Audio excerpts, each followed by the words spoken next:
Hi guys, and welcome back to another DrAce video, and today we're going to be playing Ride 4, and today is helmet cam on board the Kawasaki Ninja ZX6R with a fantastic motorcycle from 2004, and away we go. So we're going to be using helmet cam as a couple of riders just stopping dead in the middle of the track there for turn 1, but we now go into turn 2, brave on the brakes and strong on the brakes as we always are. Going into the Andretti hairpin, we did take 5th position.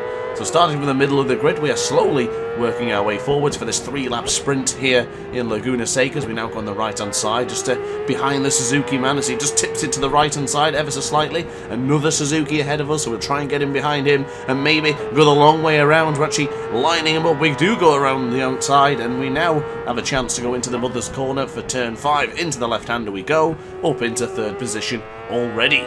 So now Jade Cooper, Eddie McDowell, Jade Wright, actually a few Americans here in their home track. We're going to try and tip it into the left-hand side without touching the apex there, because if you touch the apex there, you will crash, so be very, very careful. But for now, we're going to the feared corner of Laguna Seca, and that is the corkscrew, as we now go on the left-hand side for turn 8. Gently flick it into the right-hand side with a small amount of acceleration. If you apply too much acceleration there, you will wheelie, and yes, I've done that many times before in the past. But we go into the rainy curve on the coattails of Eddie McDowell now. It's only a matter of time before we go for a lunge on the American. Could it be now? Not quite. Certainly thought about it on board the Kawasaki Ninja, but here in helmet cam, not quite got the stability and the confidence compared to the third-person perspective, but we're still very, very confident. So now, onto the left-hand side we go for turn 1. We are now on the penultimate lap already for this very short sprint race here in Laguna Seca. So we've got a 7/10 of a second gap. It's actually hovering around 8/10 of a second to Mrs. Cooper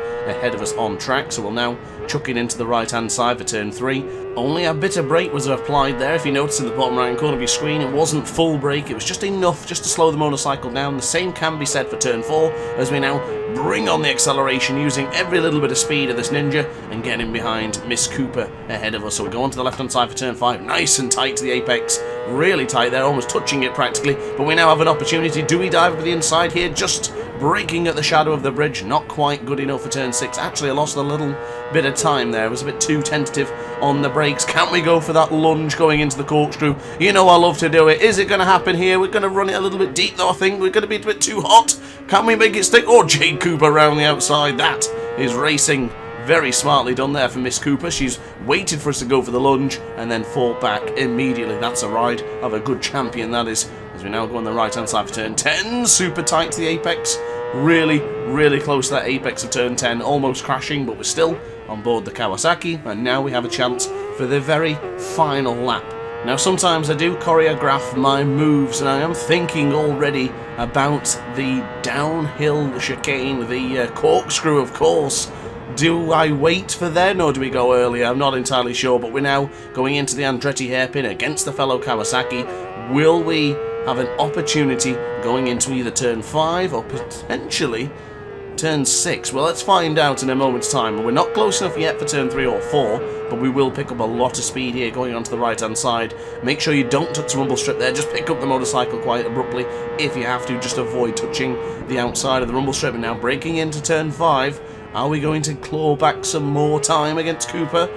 Not quite. 3/10, 4/10 of a second of a gap as we now go into turn 6. Keep it nice and tight to the apex without touching the rumble strip. Bring on the acceleration. We could actually make the move already, but we're going to wait just for the corkscrew, just to get the satisfaction of going up at the inside of the Ninja. We get the job done, forcing the block pass up in the inside of the corkscrew, and we've got the job done, even within helmet cam. And something actually happened to Miss Cooper, because I've just seen a yellow flag.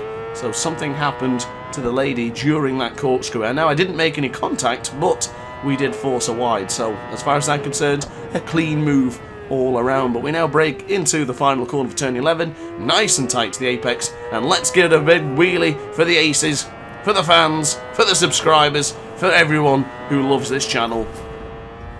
So victory already goes to us in the 3-lap sprint here in Laguna Seca, and now it's just an opportunity to race again in just a moment's time. So we now move from America to Canada, and we have the Canadian Tire Grand Prix still on board the Kawasaki, still on board the helmet cam, so let's go. decent acceleration off the line. Try not to get a wheelie because this bike really does enjoy a bit of a wheelie. You see, look, it's fighting. It really wants to just lift up into the skies. We now got super tight to the apex of a massive contact up on the end. Jesus, who was that? That was a massive amount of contact, especially in the wet. That could have been dire.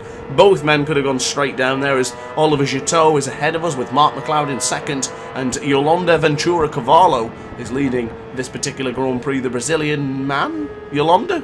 No, I think it's a woman. Sorry, my apologies. Yolanda, the lady leading so far in this Canadian Tire Grand Prix, as we now go on the left-hand side for turn 4. Keep it nice and tight to the apex and slowly bring on the brakes up, and then tightening and tightening once more for Moss. So super tight to the apex we go again, and then we slowly bring on the acceleration, not too abruptly of course, because you will force the bike to wheelie. And look at the speed we're gaining. Oh my goodness, almost chopped the nose off of Mark McLeod. I think he's got the updated Kawasaki Ninja, the one from 2008 rather than the one from 2004 that we're on right now. But Jesus, the bike is slipping, it's sliding, it's really wobbling now when you get to full speed there. Almost a tank slapper, but not quite. But we go tight to the apex, just touching the rumble strip ever so slightly, braking a little bit wider there than I would have wanted, but we're still in fantastic position to chase down Cavallo ahead of us. So bringing on the acceleration, coming out of whites for turn 10, we go into the first corner once more. Hopefully no carnage in there like we had last time, but rubbing is racing as always. So we now go into the slipstream of the Brazilian. Do we have a chance? This reminds me of battling with Fuchs a couple of days ago.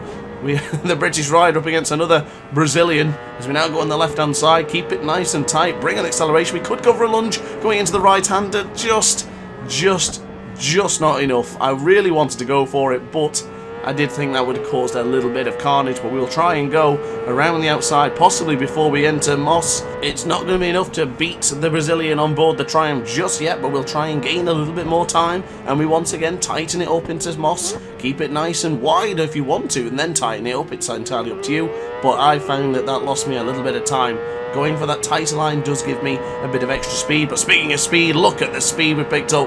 Already past the Brazilian, and now it is time for us to absolutely thrash this track and try and get the fastest lap of the race. But look at the speed, look at the feeling, oh my lord. The bike is sort of like wobbling at this point and shaking, but we still managed to hold on and still managed to get really nice and tight to the apex with the S's, and the same can be said then for turn 9 as well. Actually, no, it didn't, because I went a little too wide once again.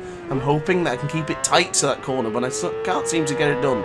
Just struggling ever so slightly as we now go onto the right hand side for turn 1. And struggling is my voice here today. I don't know if you can tell. I'm doing my best, but unfortunately I'm just crackling and croaking all over the place. Oh, I can't believe it. This weather, it does affect my throat, so my apologies if the commentary is a bit naff today.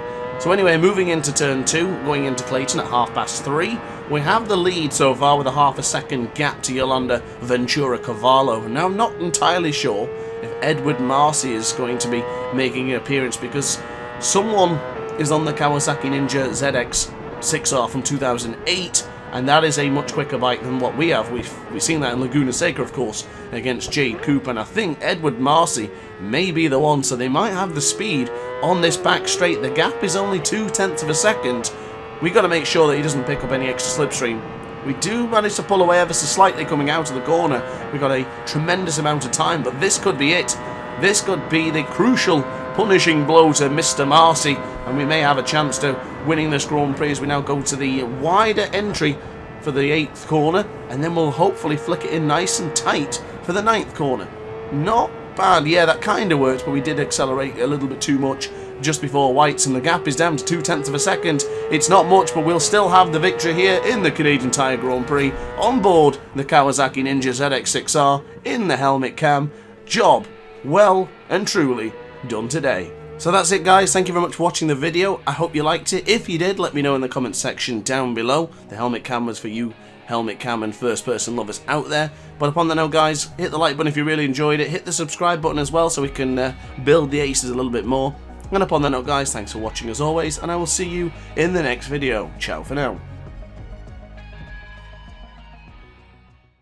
Oh hi, didn't quite see you there. Good to see you're still here. If this video didn't quite set your appetite, then why not watch some more DrAce content by clicking the video shown on screen now. Furthermore, if you would like to follow me on social media, you can do so now with the links down in the description. Consider subscribing so you don't miss a single DrAce video.